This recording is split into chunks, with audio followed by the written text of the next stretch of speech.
Hi, everybody. I'm Jonah Lopin, co-founder and CEO here at Crayon. Really psyched to engage with all of my friends and colleagues at the Product Marketing Alliance today and share some ideas for how you can build a world-class competitive intelligence program. So let's get to it. A little bit of background on me. I studied physics as an undergrad. And then spent the first part of my career as a management consultant at Deloitte Consulting, and then went off to MIT to do an MBA. And so, of course, with the physics and the management consulting and going to MIT, I'm obviously very fun at parties. Anyway, after MIT, I joined a company called HubSpot. And I think everyone on the call is familiar with HubSpot. Because it's a $12.5 billion market cap company now with a B. And so, and I joined that company very early. So I was the sixth employee at HubSpot, and then I was on the management team from zero to the IPO. And so learned a lot in that process about, how to build a billion-dollar business. And in many ways, the seeds of Crayon were sort of sown in those HubSpot years. And that sort of brings us to the present. As I mentioned, I'm one of the founders and CEO over here at Crayon. So a little bit about Crayon. Crayon is a market and competitive intelligence software company. We're venture-backed, based here in Boston. About 80 folks in the company. And super key fact about Crayon is we do rank above Crayola for the term crayon in Google. And so we're very proud of that. So take that, Crayola. Okay, that will be like my one attempt at humor in the discussion, I promise.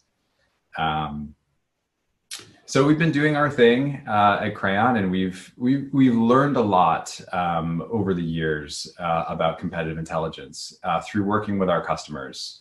And that's a lot of what I'm going to share with you today is, over the past 4.5 years, we've been honored and humbled at Crayon to get to work with, many of the best and most sophisticated businesses out there as they've built their CI programs. And my goal with the rest of this presentation is sort of to increase your chances of success with CI by sharing like some of the direct sort of learnings and insights and ideas that have come out of working with a lot of great companies over the years on this. And hopefully some of these ideas will really be helpful for you as you continue on your CI journey. Okay, so quite enough about me. Let's talk about all of you. So now I can't see hands, obviously, because we're on the Zoom here. But let's suspend disbelief, and let me just kind of ask everybody to raise your hand. If you think CI is important, right? If competitive intelligence is one of your priorities right now, go ahead and raise your hand. And I obviously can't see your hands, so it's a little silly. But I'm going to guess that just about everybody had their hand up here. And there's a good reason for you to have had your hand up, okay? Because CI is strategic and critical for every business. And now these on the slide are all findings from Crayon's 2020 State of Competitive Intelligence report, which is based on the biggest CI industry survey out there, with thousands of respondents, which we run every year at Crayon. And a couple of findings. So first one, more competition facing every business. 90% of businesses that responded to the survey said their industry is more competitive in the last 3 years, right? 90%. So just a lot more competition facing every business. And there's big dollars at stake, right? 50% of businesses say that more than half their deals are head-to-head competitive, right? More than half.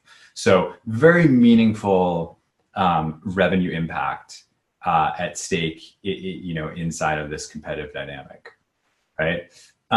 Companies are 50% more likely to see a revenue impact if they can disseminate competitive intelligence information in a more timely way, right? So if we can speed up the cadence with which we deliver competitive intelligence, if we can get better and faster at getting the right intelligence to the right people at the right time, we can drive a much bigger revenue impact.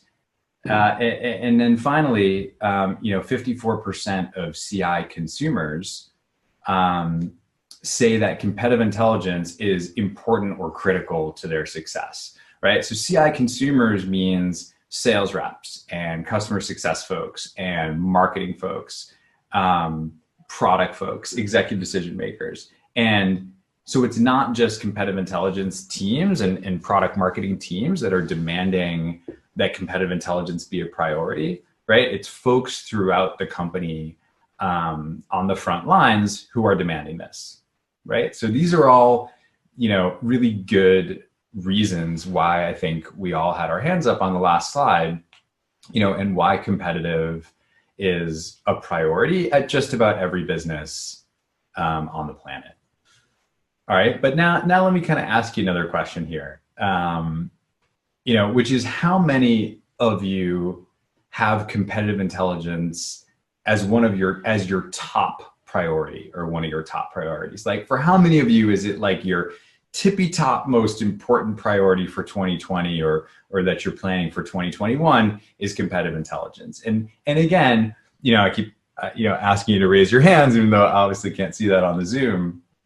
But I'm going to guess that if I could see your hands on the Zoom, many, many fewer people have their hand up this time, right? Because I think for many of us in product marketing, competitive intelligence is a priority, and there's a very good reason for that, but it's rarely the top priority, right? And it's often one of the last priorities. And why is that? So I'd argue that there's a very simple sort of reason why competitive intelligence has very, very rarely been at the top of the priority list in product marketing, okay? Which is that it's historically, there's just never been a great way to do it, right? Because it's always involved and revolved around a lot of manual effort, right? A lot of human-driven research, which creates a number of big problems in competitive intelligence, right? First, very expensive per unit of insight when humans are doing all of the research, right? Just very expensive. Second, many of the insights that we generate in CI traditionally end up lagging the market by weeks or months, right? Because the research just takes time.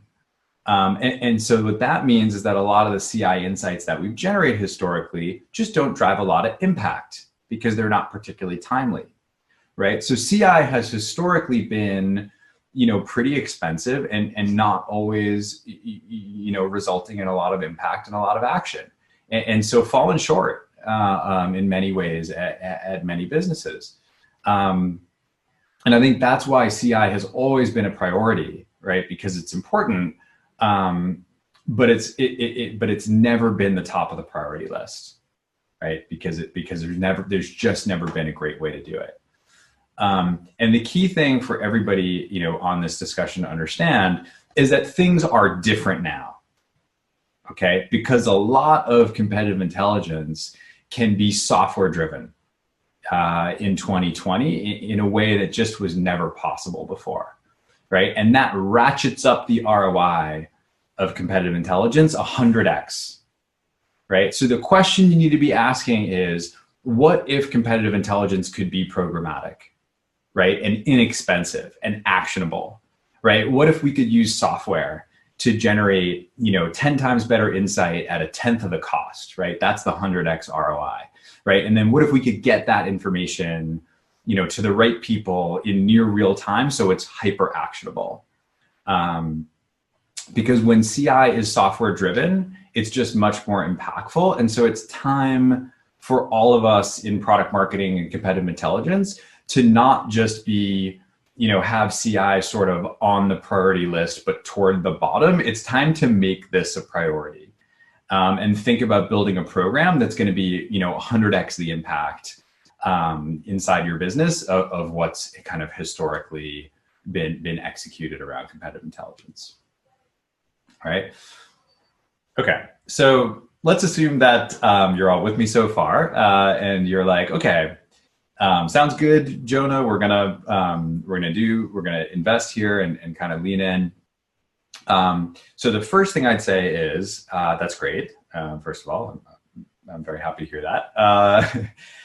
But we can't just have this be your priority. Okay, if you set out to build a competitive intelligence program, or you're leading a program, that's already running, you and your team cannot be the only ones who see this as a priority, right? If that's the case, the deck is just really, really stacked against you. This needs to be a priority for your company and not just for you, because that's how you're going to get the support and resources that you need to be successful. Okay, so what you want to think about here is, let's invest some time and energy to go and build, enthusiasm and support for CI, especially at the executive level. All right, and let me give you just one very practical sort of way to go do this, based on some great execution from one of our customers here at Crayon, Dropbox. So Dropbox is a Crayon customer, and the head of competitive intelligence is a gentleman named George Beyer, very, very talented CI leader who just did an A+ version of this. And what he did was he crafted essentially a 10-slide pitch deck, right? Very much akin to, a pitch deck that a startup, might use to go pitch a venture capitalist with, 10 slides that sort of succinctly says, here's the opportunity at Dropbox to create value through competitive intelligence. And here's how, we're going to go and unlock that, and here's how we're going to go and deliver on that. And then George took this pitch deck and took a variety of folks at Dropbox through that discussion, right? Including the chief marketing officer and the chief operating officer of Dropbox, right? So two people with C in their job title, now have a bunch of enthusiasm and support for what George is building in CI. And so my challenge to you is, you want to beat George here and go off and get 3 people with C in their job title to believe in what you're doing. But what George did here is, first of all, got a bunch of great feedback on how he's approaching this. But then he made this a first-class citizen at Dropbox, right? Competitive is, got lots of support and enthusiasm and is really a first-class citizen at the company now. And you want to really think about going off and doing something like that at your company. Okay. So let's talk about how to start to prioritize your efforts in CI. Okay, and start to sort of narrow your aperture for maximum impact. Because assuming that you don't have infinite resources, you're going to have to focus so that you can have an impact, right? Because what you don't want to do is just peanut butter spread your efforts across too many areas, right? If everything's a priority, nothing's a priority here. So for most teams, you're going to want to focus on particular geographies or particular product lines, particular segments of your business, and almost definitely certain competitors, right? And this needs to be one of the slides in your 10-slide pitch deck. Needs to be right about how you're going to focus competitive, because the really key point is you want to be very intentional and very clear with yourself and with all of your stakeholders in terms of where competitive is focusing, like what is in scope and what is out of scope for CI, right? Do not try to do everything. Do not try to let yourself get spread too thin here. Now, one of the lenses that almost every competitive intelligence effort needs to sort of use to focus is around competitors and competitor tiers, right? So almost every one of our customers has, hundreds of competitors, sort of on their radar, but it's almost always a much smaller number that truly matters, right? And so especially if you've already limited focus to one particular segment or product line, you certainly want to be thoughtful about which competitors are really in your crosshairs for this effort. And make sure, so you take your competitor list and just make sure you've tiered that and make sure that you're sort of prepared to focus on a small number of high impact competitors, right? And if you've got more resources, that can be a longer list, but you certainly almost always are going to want to kind of focus down there. Now, it's almost always the case, especially in B2B, that you want to apply some science in understanding where your focus should be. Okay, the single biggest driver, of focus on competitors should be, for almost every business, the frequency and the win rate, tied to those competitors, right? How frequently are we seeing each of these companies in deals, like in our funnel? And when we do, how are we doing against them? Like, how many do we win? How many do we lose, right? And there may be competitors that sort of get elevated in priority for other reasons, and that's fine. But the squeaky wheel here should not be getting the grease, right? You want to use some science and understand frequency and win rate, and really try to prioritize efforts around the competitors that show up the most and present the greatest challenge in terms of your sales team winning business. Okay, so you've started to narrow the competitive set in a number of ways, and that's very valuable. So you've sort of narrowed now your external focus, right? But what about internally, right? What about the stakeholders that we're trying to serve inside the company? And again, you don't want to spread yourself too thin, right? You do want to have some focus to this. But I would argue for some balance here as well, right? Don't let yourself over-rotate on one of these audiences, okay? Because part of the value of competitive intelligence, and we've seen this across many of our best customers, is that having a broad cross-functional view of the competition is part of the unique value of having a centralized effort and center of excellence around competitive intelligence, right? So it's not just, how do we beat this competitor in hand-to-hand combat and sales? It's not just how do we sort of, message and differentiate against them from a messaging standpoint. It's not just about, where their roadmap's headed versus our roadmap, or something about the higher level strategies, right? All of those pieces matter. And I think CI, CI teams want to sit at the intersection of a lot of those different concerns, right? And so it's a little bit fluffy, if you'll forgive me that. I think if you over-rotate on any one of these stakeholder groups, your CI team ends up developing a much, less rich view of the competition that really hurts your CI efforts over time.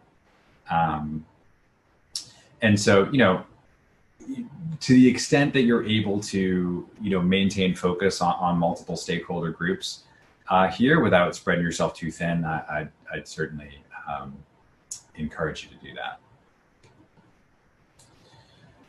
Okay, so let's shift gears a little bit and talk about the intelligence side of things.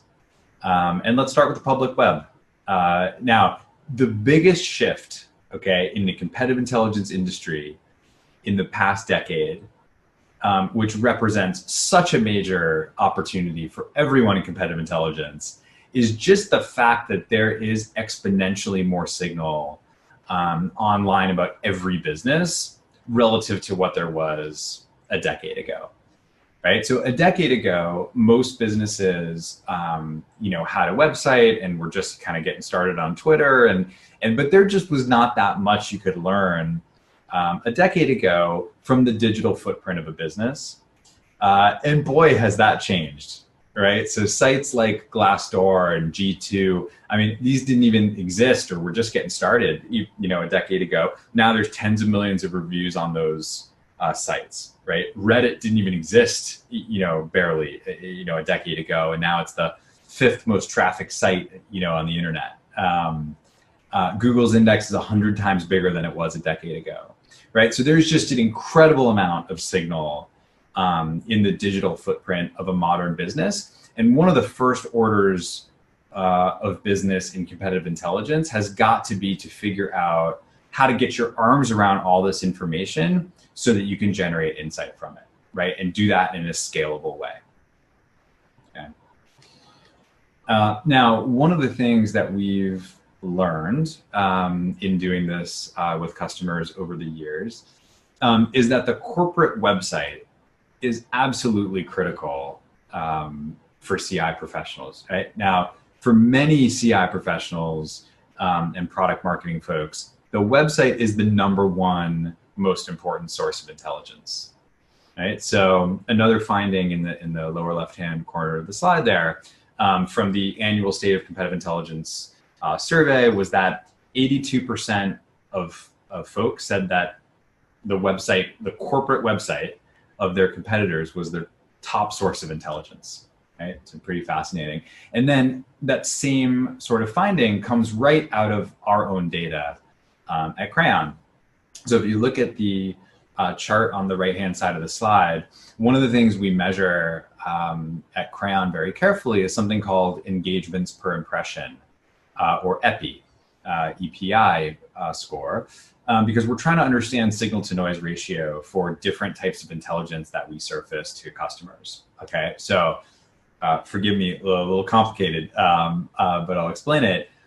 So EPI is really measuring, how many insights do we have to show to a customer before they engage or act on an insight, right? So the top few insight types that you see in the chart there are things like packaging, changes, removals of, logos or case studies from the website, changes to messaging and copy, pricing changes, right? These all have EPIs in the 30s.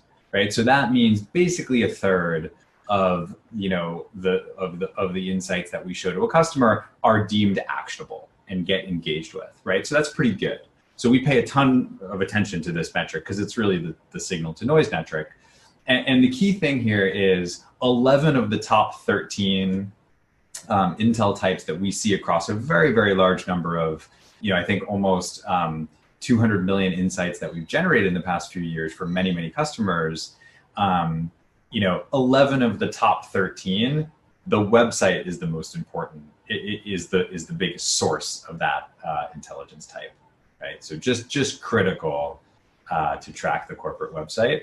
And actually, unfortunately, it's sort of easier said than done to get that right. We've compared over 800 million web pages at Crayon over the past 4.5 years. And there's 3 big things that we've learned that are super hard that you need to get right if you want to kind of mine the corporate website for intelligence at any kind of scale, right? And the first thing we've learned is, you've got to track a very large number of pages and really deeply index the website, just because a lot of the most valuable intelligence isn't gonna come from an obvious page like the top level products page or the top level pricing page, right? It could be deeper. Second one is you've gotta find a way to deal with false positives, because false positives will just kill you in tracking the corporate website. So our data says, out of 1,000 pages that we compare, we'll find 550 of them did change in some way, right? But of those 550, only one of those right? For every 550 changes that we find, only one is what, you know, someone like me or you would actually say, yeah, that's a legitimate change. So, you know, you don't want to have to wade through 449, you know, false positives to get to the one insight. So you've just got to deal with false positives, or you just get whaled here from a noise standpoint. And then the final one is just annotations. You've got to find a way to kind of zero in on what's actually changed here, or you'll just spend all your time kind of straining your eyes and just very hard to kind of get insight. Okay, so corporate website is critical, very, very hard to do. Okay, so now you've got your arms around the digital footprint. You're going to get your arms around the corporate website in particular. So the next thing that I would say is just be very careful and sort of beware, because when you start to track intelligence from many sources across the public web, just very easy to get washed away in sort of a flood of data, right? And I think this is one of the things that's actually held a lot of product marketing folks back from doing this in the past. It's not that the data aggregation piece was so hard, but it's much more the fear of like, what are we going to do with all this data once we have it, and how are we going to, you know, cut through the noise, right? So you need a very, very good strategy and sort of set of playbooks to help you synthesize all this data at scale and kind of make sense of it. All right, so let's sort of dig in and talk about that a little bit. I love this quote from Ben Wonderman. Ben is a longtime Crayon customer at both RingCentral and his prior role at Cruise Automation. And I think he just perfectly captures this point. Just the number one, probably the number one issue in competitive intelligence today is just how you separate signal from noise. All right, so let's dig in and talk about that. So the first thing you want to think about here is just sort of starting with the basics, which is a really, really good search engine. Because what you can do with a really good search engine is start to slice through all of the data and just build very specific, very relevant sort of slices of intelligence that are really tailored for a particular research area or individual or project, right? So even just the ability to say, you know, show me all of the high importance reviews for a particular company from these review sites where the, you know, reviews are 3 stars and this particular keyword was mentioned. Just the ability to sort of search and slice and dice that way goes a very long way in helping you sort of generate insight from all the data on the public web. All right, and this slide shows a couple of examples, some of the things that you can do with a really good search engine. You know, one of the reasons it's so critical to be able to slice and dice the intelligence this way is that you can then wire up these results to teams and stakeholders throughout the company who need that particular cut at the information, right? So whether you reach them in Slack or email or inside a battle card or in your knowledge sharing portal, right? We'll talk about that later, but just critical that you've got a good sort of search engine so that you can kind of get in this game. Okay, now search is great. I love search, but there's a couple of areas where search just isn't going to cut it, and one of those is around anomaly detection. So one of the sources that folks always say they care about is Glassdoor. Okay, so I'm going to use that as an example, right? If you ask a product marketer or someone in CI, like, look, does Glassdoor matter? Right? They always say yes, right? Everyone says yes, Glassdoor matters. But if you look at the EPI score that we get in Crayon across a very large number of customers, it's actually not a very good EPI score, right? I mean, 2% means I've got to show you 50 Glassdoor reviews before you find something actionable and engage with one of them. And so what's going on there? So what we believe is happening what we've learned is that it's rare that someone is looking for an individual review on Glassdoor, right? That's rare. What's much more, especially in the enterprise, where the volumes are very high.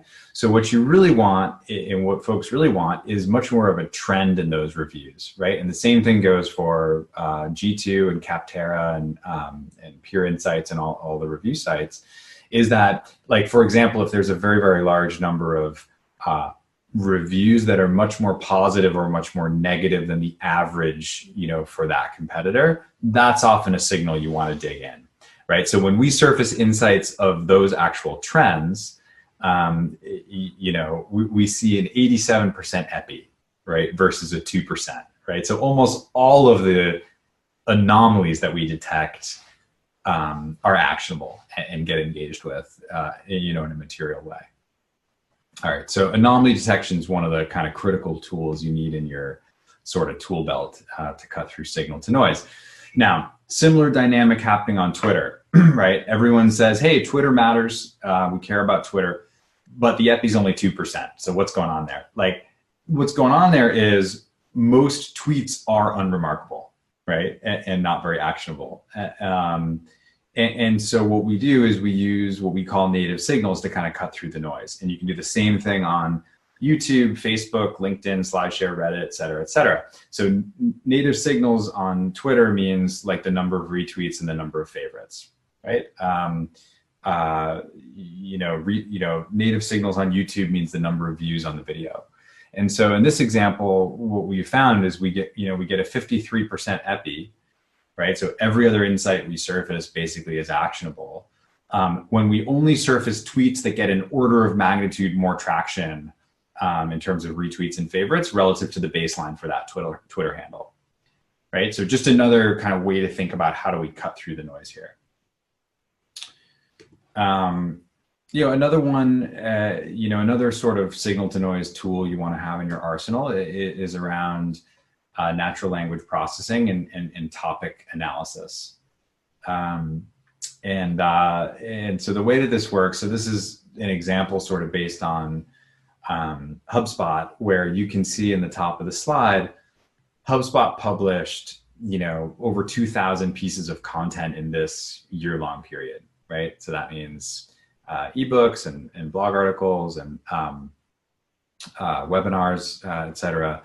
Now, the last thing you want to do, and no offense to HubSpot, but the last thing you want to do is go sort of try to curl up by the fire and read, 2,128 pieces of content, right, to get some insight. But one of the ways to unlock this is look at the most prominent topics across all the content in the last 6 months compared to the topics, in the 6 months prior to that, to try to understand what the new topics are. And what you see here, and remember, the 6 months ending September 1st, really covers the COVID era, right? It's really like March through September. And some of the new topics that highlights, that HubSpot's highlighting here are in green. Lessons and certifications, career training. It seems pretty clear that HubSpot is putting emphasis on professional development, right, in this period, when maybe more folks are home and have more time to invest in education. And so, pretty interesting to kind of see the insight just sort of emerge from the noise when you kind of get the analysis right. Okay.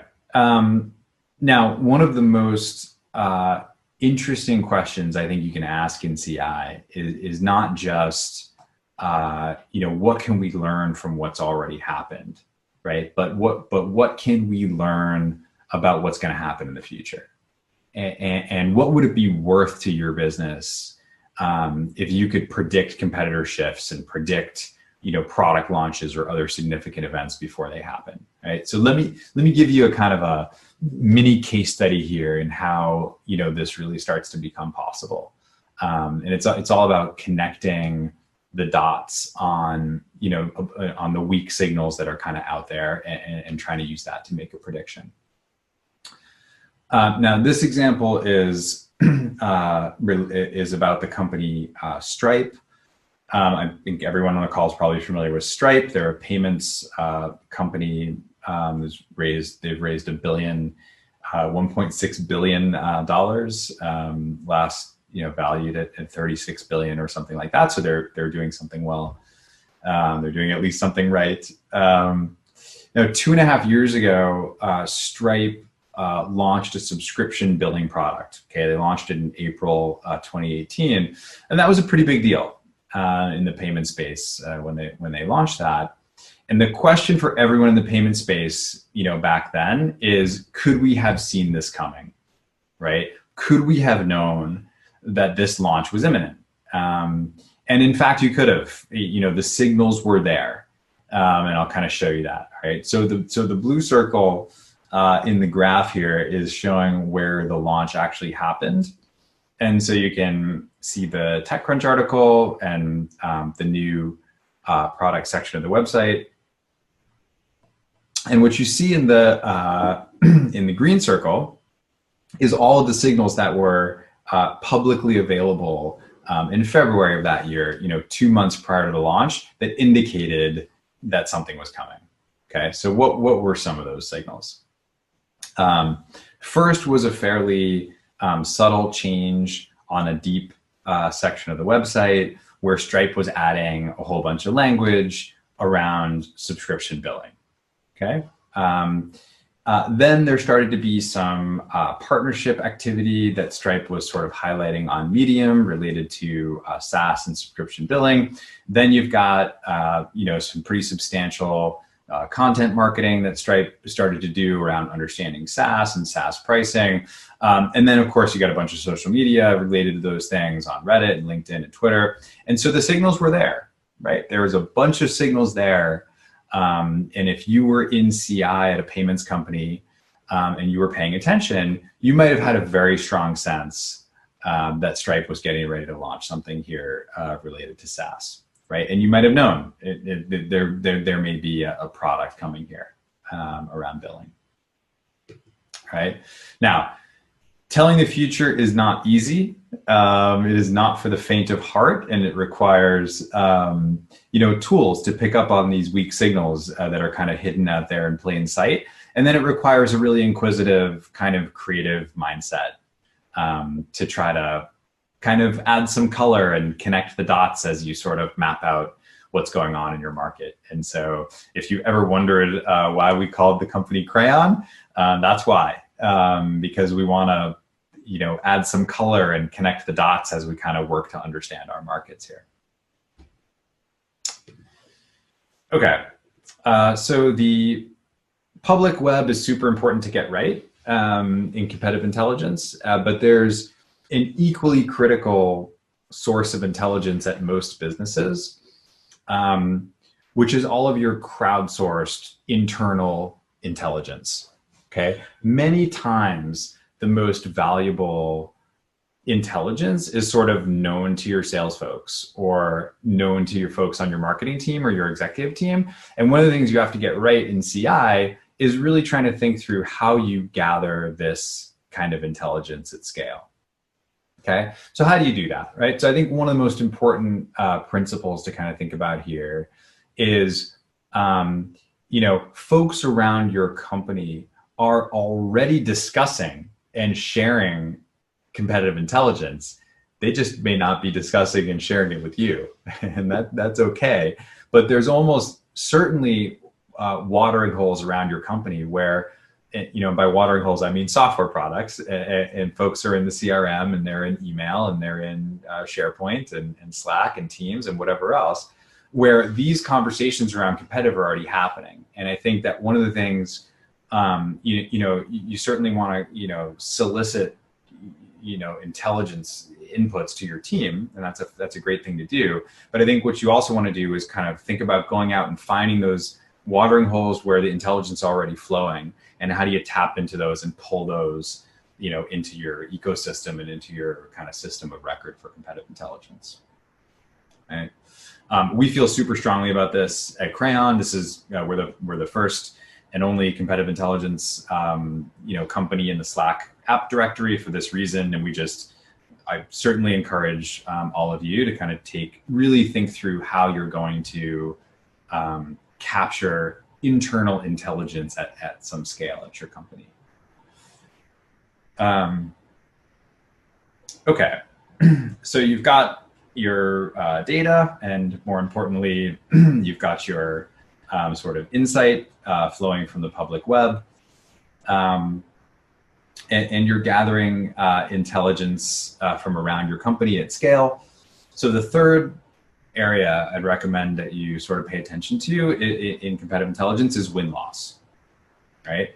And I like to joke that win-loss is like the Seinfeld movie phone of competitive intelligence, right? Because it's like we're triangulating all of these signals from around the web, and we're kind of making sense of all of this internal information, and we're trying to understand the competition. But with win-loss, it's like, well, why don't you just tell me the name of the movie you want to see? It's like, why don't you just tell me the reason you picked our competitor over us? And I think all joking aside, when done well, win-loss is a real rubber meets the road kind of moment and analysis for many businesses, and just gets right to the heart of why are we winning, why are we losing, where it matters, which is with customers making decisions. Okay, now what I'd suggest to you here is that you want to have a sort of a investment in both the traditional win-loss analysis as well as more of a software-driven approach. All right, the traditional win-loss approach, is very valuable, and the big advantage there is, you get very deep, sort of sophisticated insights, that are very valuable, and if you can afford to do it, you should absolutely do it. There's some drawbacks though. In the traditional approach, right? It's expensive per interview just to get in the game. The results lag the market because they takes time just to do the research. And because of the cost, it's almost always a small sample size, right? Like you might, get win-loss interviews done on, a few of your deals, per quarter, but that might be less than 1% of all the deals that you closed last quarter. So it's a small sample. Now, with a software-driven approach, it's much more survey-driven. Certainly, you're not going to get the depth, of understanding that you get when you send a professional researcher to go and understand, why you won or why you lost. But the upside to it is much less expensive, very very timely, because it can be programmatic, and you can hit a much larger sample size. Right? You can sample a much larger kind of population. And I think most CI teams are really over-indexed on the traditional win-loss analysis and really under-indexed on the software-driven piece. And so I'd kind of suggest to all of you that you want to sort of make sure you have an investment in both areas, because I think we've seen these be very powerful complements, and really both can be very powerful. And just to kind of give you a flavor of the sort of software-driven approach, the idea is, just to kind of make it concrete, the idea is to get sort of an automated stream of won and lost competitive deals, right? Coming out of your CRM, and then get the why we won or why we lost sort of stamped on each record, either from the rep's perspective or the prospect's perspective, from a survey field. And then once you've got this stream with why we won and why we lost, you can do a bunch of interesting things downstream, right? You can pipe that, to Slack, you can pipe that to SharePoint, or whatever knowledge sharing site you use. You can surface that on more of a real-time win-loss dashboard. You can surface, wins back on your competitive battle cards and a whole bunch of other things. So just a lot of things that you can unlock downstream if you can kind of get this larger programmatic sampling of win and loss information kind of flowing into your CI program here. Okay, and then you want to take all of this intelligence from your win-loss and the public web and your internal sources, and you want to start to build a system of record for competitive intelligence, right? And I'm not going to go very deep on this point, but just to say, when you want to think about how to store and retrieve all of your important intelligence from a single source, so that lots of folks around the company can start to self-serve and find the intelligence they need at any particular time, so that you can help folks understand when an analysis has already been done, so you reduce duplicate efforts across the company, so you yourself can create deliverables much faster by finding the right research and intelligence that's been gathered previously. So lots of benefits come out of this, but you've got to think about, where is our system of record for CI, and let's make sure that we have one. Okay, so let's kind of move on from the intelligence area and talk about action. Okay, and let's talk about impact. And because at the end of the day, people don't actually want intelligence, right? They don't. It's not what they want. What they actually want, right? What all your stakeholders and all of you actually want is impact. Like, we want to move metrics. We want to move the needle here. And value does not get created for your business when an insight is generated. That's not the point when value gets created, right? Value gets created when an insight is woven through the commercial engine of the business and actually used to win a deal, or make a decision, or run a campaign in marketing, or drive a roadmap decision. And so you've got to think hard about actionability in CI, right? And that's why I like to say, that you actually shouldn't be an intelligence. You shouldn't be a competitive intelligence team, right? You should be a competitive intelligence that gets acted on team, right? And it's very different. Unfortunately, it doesn't roll off the tongue exactly, but the fact is, you have got to drive action, or you're just really not going to be creating value. And if I sort of think about the number one reason why CI teams will fail in their efforts to drive action, it's that they didn't solve for the customer. I think that's the number one mistake, is just failing to solve for the customer, right? You've got to understand your stakeholders, be they sales or execs or anybody else, and just make sure that you really deeply understand and appreciate what they need to execute better, right? I think this is the number one thing that CI teams will get wrong when it comes to driving action, is they will just simply misunderstand their stakeholders in one or more kind of important ways. So let's talk about your sales team. Now, why is this sales rep celebrating? Okay, why is she pumping her fist, and why is she so psyched, right? Now, I promise you, and I've worked with a lot of sales reps over the years, I promise you, this salesperson is not cheering because you built her a battle card. She's not, right? It's very easy in product marketing to kind of think of sales folks as wanting battle cards, right? And in a sense they do, right? So don't get me wrong, in a sense they do want battle cards, but what they really want behind that is they want to win. They want to win deals. They want to close business. And so battle cards help them do that, and it's part of helping them do that. But I think many CI teams just over-rotate on battle cards and sort of lose sight of the fuller picture of how do we help sales win, right? And battle cards are important, so don't get me wrong on that point. They're a critical component of our platform and super valuable. But in reality, there are a lot of things in CI that we can do to help sales win, above and beyond battle cards. Right. So what are those things, right? So of course you need battle cards. They've got to be trusted. They've got to be, proven and up to date and have the right intelligence. No question that is critical. But reps don't just want the curated content from product marketing, right? They also want the kind of unvarnished real-time chatter from other reps, right? They want to hear what other reps are seeing in deals, right? They want news and press and other intelligence, even if you haven't had a chance to curate it yet and add takeaways in product marketing. They still want it. They want to see it.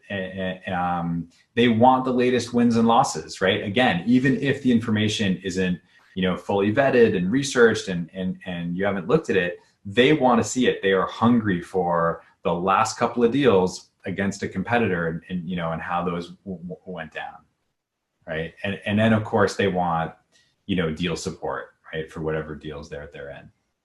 So whole bunch of ways that you can dig in and help your sales reps win. And I would argue that this is how you should kind of orient toward your sales team, right? And all your stakeholders, right? But it's not just about a deliverable. It's about what's the goal behind the deliverable that they're trying to achieve, right? It's not just about battle cards, it's about helping sales win, right? For execs, it's not about the SWOT analysis. It's about using the SWOT analysis to do something and make a decision, right? So you really got to think about understanding your customer and solving for what your customer is trying to do. And please do not ask your sales team to install a new app on their phone just to access your competitive content. They're just not going to do it. You've just got to make it very, very easy for reps to find and access your content, which I think in practice really means, reach them inside the browser, reach them inside the CRM or the sales enablement app that they already have on their phone. But you've got to make it, dead simple for reps to access your competitive content. And they just, please do not try to get them to install, another app on their phone. Okay. So let me share sort of one more thought about how you can move the needle with your sales team, which is to sort of shift your mindset from just keeping score to trying to actually put some points on the board, right? So for most CI teams spend a lot of time looking at last month's or last quarter's sort of win-loss, last month's or last quarter's battle card engagement. But what we've seen a lot of the best teams do is really try to bring this into the present, right? So let's look at competitive opportunities. Forget the competitive opportunities last quarter. Don't forget them. Analyze them and understand them, okay?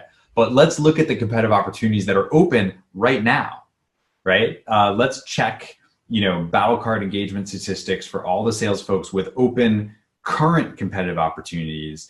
And if those reps with current open opportunities have not accessed our battle card for that competitor, let's push the battle card to the rep's inbox or push it to them in Slack. And if the rep's using our battle card in a current deal, but the deal's not progressing, let's engage with that rep and try to understand, what would help him or her move that deal forward, right? So we can make the battle card better. There's just no reason in CI to be exclusively looking in the rearview mirror, but I think that's what most CI teams actually do. And I think what we've seen some CI teams do that I think is very, very healthy is just work to be proactive and kind of positively influence future results. Don't just try to keep track of kind of what's already happened. All right, so we've talked a little bit about sales.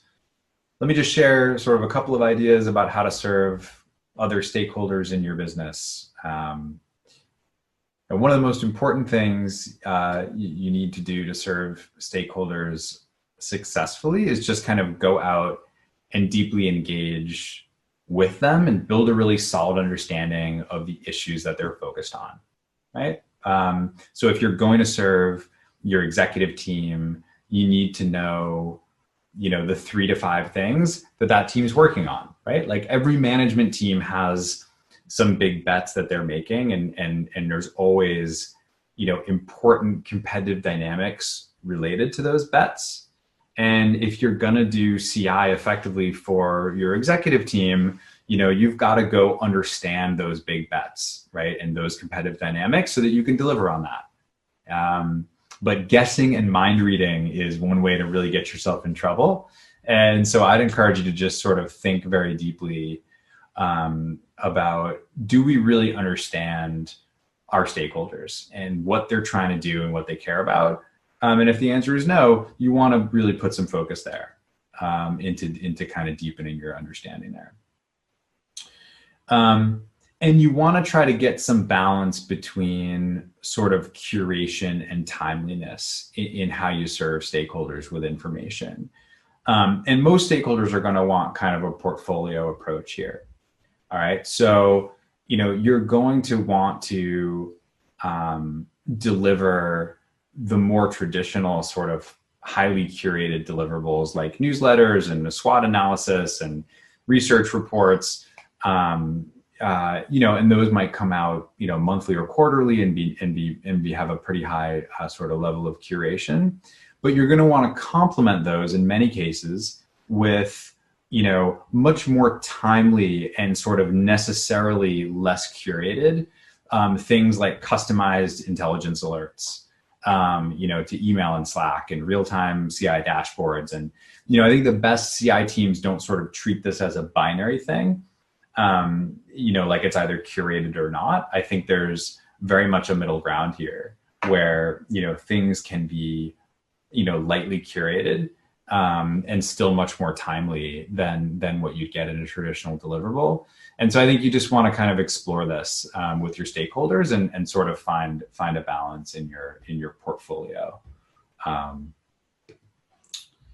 And you want to think about push versus pull, in your approach to serving stakeholders, because most CI has traditionally really been about push, pushing deliverables to folks, but you want to enable pull as well, right? And enable some self-serve. And the challenge with push, and here's why, is that you're just extremely unlikely to push a deliverable to someone at just the right moment when they actually need that information to make a decision, right? Or run a campaign. And that's why pull and self-serve needs to be a part of your mix, right? So things like letting folks, find your material inside of a competitive portal, or, surfacing intelligence in the CRM or in the sales enablement platform, or, et cetera. But the idea is, how do you enable folks to find intelligence that's actionable at the time they most need it, right? By kind of putting them in the driver's seat. And what you can start to really do if you take that, to its kind of logical extreme, is you can really sort of start to build what we call an intelligence culture at your company. And an intelligence culture means folks across the business know how to find and know how to make use of competitive intelligence to make decisions and execute, right? And you're going to have to provide a lot of the insight and the tools, and you're going to have to train a bunch of people, right? How to think about this stuff and how to use this intelligence. But when you do pull this off and you build an intelligence culture, you really start to meaningfully change the way that your company makes decisions and the way that your company executes, and you weave competitive intelligence through that. You get much better decisions, much better execution, and you create a really substantial, increase in enterprise value, for your company through that. And you always are going to want to sort of measure how you're doing in CI. So the best CI teams are really just very good at measuring and understanding how they're doing. And like, there's three big areas I think you want to think about measuring. You want to measure your impact on the revenue metrics, right? Sales win rates, sales cycles, et cetera. You want to measure your engagement that you're getting across the company with your competitive intelligence deliverables and alerts and emails and other things that you've created, right? And then you want some sort of qualitative component to your measurement, which could be, survey based, or could be conversations you have with stakeholders on a regular cadence. But whether you measure one or all three of these areas, really doesn't matter as much as just whether you get out there and pay close attention and measure something, right? And pay close attention to the impact that you're having, because that's what's going to enable you to improve over time, is that feedback. And it's also what's going to enable you to prove the impact of what you're doing, so that you can get more resources and grow your team and have an even bigger sort of impact in the future.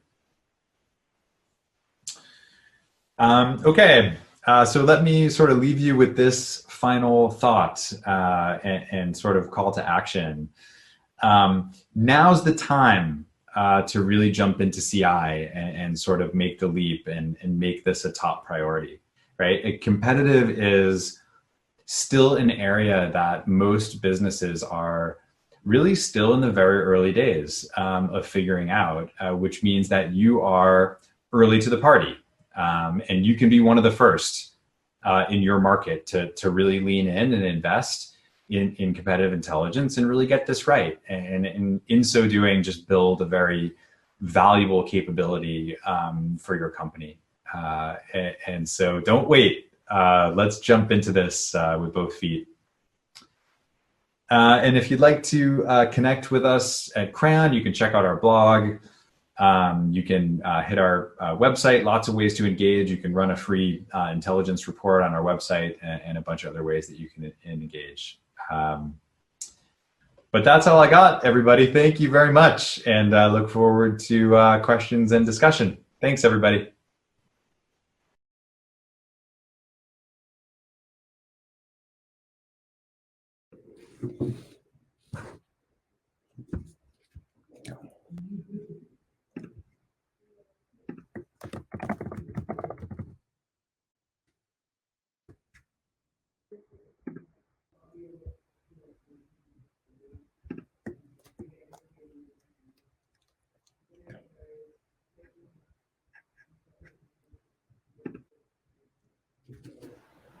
How you doing? How you doing?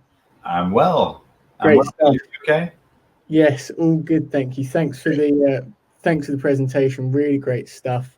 Thank you for taking the questions, which have been flooding in. So we had the first one that was asked was, do you think CI is more important than ever now that a lot of businesses are trying to save money? I'm going to assume that's because of the pandemic, rather than grow. Or do you think it will be difficult to bring it up that priority list you mentioned? Yeah, totally. So so thanks for that. I saw that question come in, Emma. So thanks for the question. And first of all, just thanks to everybody for joining today. And thanks to PMA for doing this event. It's great. Psyched to get to do this and engage with everybody. So to that question, couple of big reasons why I think, maybe not surprising, I think that now is a really, really good time to invest in competitive intelligence. First one is probably the simplest point, is just if you're trying to save money, which many businesses are these days, you can bring software into your CI team, try to automate a lot of what you've been doing manually, which is a way to both invest in CI and save money. So that's the first thing I'd say. The other one is there are fewer buyers out there for almost every business, right? So in this period, right, in this sort of pandemic, some businesses are actually helped by this, right? And we all know that Zoom's doing great, and so some businesses are really helped by this, and some businesses have just been absolutely, whaled and have imploded. But I think the majority of businesses are continuing to operate, but just finding that there's less demand, right? There's fewer buyers. And I think what that means is there has never been a time when you could less afford to have your sales rep win every possible competitive sales situation, right? Like if there's less demand, winning every deal is that much more important, right? So to the extent that, competitive intelligence in your business is it helps you drive, sales results, pretty critical that you invest in that right now. And we see that, many executive teams understand that and are investing, for that reason. And then the third one, you got me going on this one, Emma, is there's every reason to believe that many markets are going to be like permanently and fundamentally restructured coming out of this period of uncertainty and change. And I think there's actually a great article, which if somebody wants to email me, I'm jonah@crayon.co. I can find the article and send it. A couple of partners at Bain wrote this article about how through periods of great like economic or social change and tumultuous periods, markets do really restructure and change. And I think the best businesses right now are out there thinking about, what do we look like on the other side of this? You know, what new products are we going to launch? What markets are we going to be in? How's our value proposition change? So that on the other side of this, they try to capture more market share. And I think in CI, we have to be paying attention, you know, through this period, so that we can try to anticipate what's going to happen there. Because I do think there could be some fundamental shifts in many of our markets here. Definitely, there's an incredible list somewhere of the businesses that came out of the 2008 recession, and the list is insane. It's companies like Uber and other ones like that are now so much just part of society that arguably came from the economic shift, like you're saying. There's another question which was asked fairly early on, which is how is CI actionable, which you obviously went on to answer. But if you could, you know, give us the key takeaways of making CI actionable. Yeah, I mean I obviously talked all your ear off on it in the discussion, you know, for you know, after that question was asked. But I think the key thing is, you know, competitive intelligence has to drive better execution, better decision making, right? That's how it becomes actionable, right? So it means, you know, your sales team has to use this to win more deals, right? Your customer success team has to be using your intelligence to retain customers, you know, keep customers from jumping to competitors. Your marketing team, your product team has got to use this. Your executive team's got to use it. They don't all have to use it at once, to my point about, you know, trying to focus efforts. But ultimately, the way that competitive intelligence becomes actionable is when you connect it to the, you know, the front lines of your business, the folks trying to actually make decisions and execute. Sure.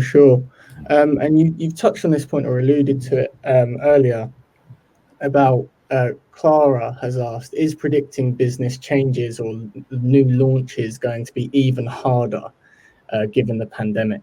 So do you think, again, you've touched on this, but do you think now really is the time to be investing in competitive intelligence because there's going to be such a restructuring? One of the things that's been fascinating to kind of see over the past couple of years working with a lot of our customers is just that it's nearly impossible to do anything these days without putting out a bunch of signal online. It's basically impossible in 2020 to get ready to launch a product or enter a new market, or even, you know, shuffle your executive team or whatever you're trying to do without, you know, a bunch of signals getting out there. I mean, the moment you know, you're a software company, you know, and your developers go on GitHub and they fork a couple of repositories and they leave some comments about why they're doing that, and it's like, okay, well, the cat's out of the bag on that piece of it. And then your designers are on Dribbble and they're posting their designs and people are looking at the mock-ups, and then you're changing your terms of service and you're starting to do content marketing, social media around that. And you've got some employees who leave, who talk about it on Glassdoor on the way out, and you just can't, you know. So I think my answer is no, Clara. I think that even in this period, it's just very, very difficult to get ready to make a big move without putting a bunch of signal online. And I think the challenge is, you know, for all of us, is just how do you tap into that, you know, all of those signals, but do it in a way that you don't just get, you know, overwhelmed, but you can actually, you know, connect the dots and try to synthesize that to get to some kind of an answer. Definitely. Yeah, it's impossible not to leave a sort of digital footprint whatever you do online and digitally. So Nikki said, can we see a typical generic version of your battle cards? So if you don't have them necessarily to hand, maybe you could explain just briefly what is the visual, what's on them. Yeah, absolutely. So, I mean, if everybody had another hour, I could jump in, just do a demo, right? Just do a demo of the software right now. but yeah, let me share just like what the common kind of elements are. Obviously, some of our customers would use some and not others, and you can customize these things, but I'll give you like the basic kind of anatomy.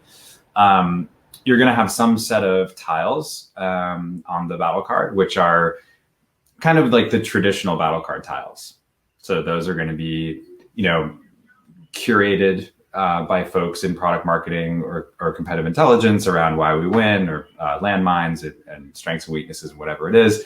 And those are like visually engaging, information rich. And then you've got typically a firmographics tile, which just has, revenue, employee size, the basic facts about the company. We partner with Clearbit to get that information, and then you can edit and override those things. Then you've got real-time intelligence tiles. So typically, and it's pretty different from customer to customer what we see folks do there, and it depends a lot on just, who you're selling to and the profile of rep you have on your team, and a whole bunch of other factors. But typically people include things like the latest news and press related to a competitor, recent product launches that have been detected, maybe new reviews that are coming in on a competitor. And then, some people will make that stuff purely a real-time feed, like it comes in to the battle card regardless of whether folks in product marketing touched it. And we'll have other folks who want to curate that and touch it and add a takeaway before it goes out. And so you can do a mix there.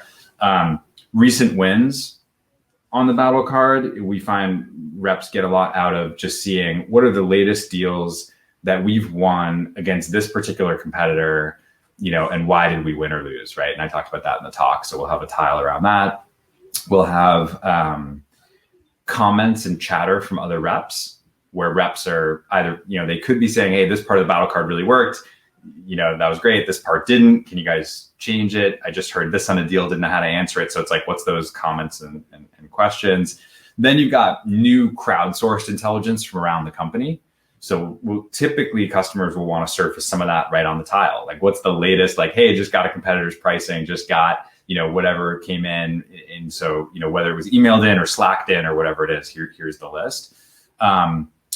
And then engagement statistics is not visible to the reps, but for the product marketing folks, when they look at the battle card, they can see exactly who's engaged, right, in sales.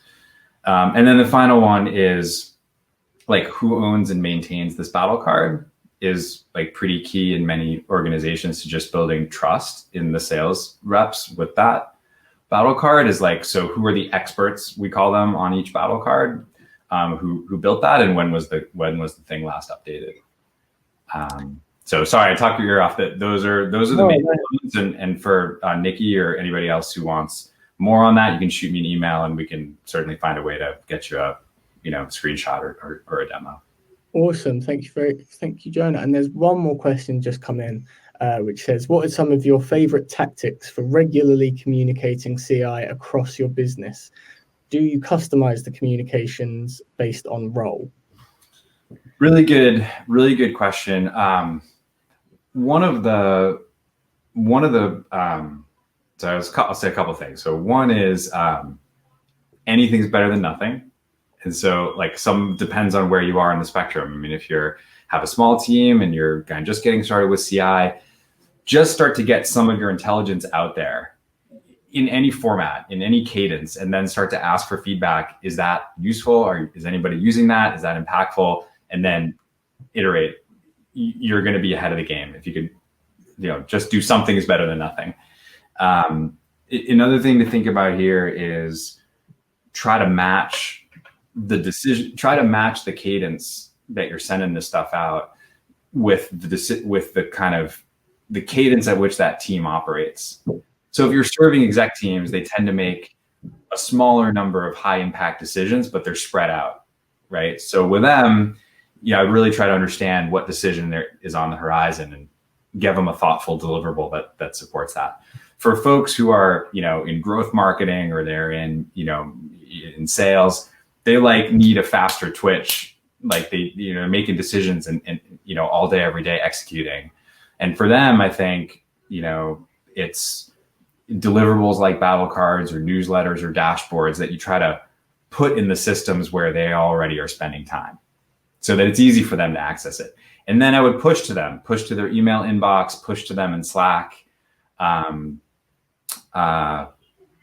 Those are some of the main things I try to do. In terms of customizing by role, ideally, yes. In an ideal world, we have enough resources in CI to take every individual at the company and understand what they're trying to do, tailor the intelligence just for them. It would be ideal. And practically speaking, you can't do that.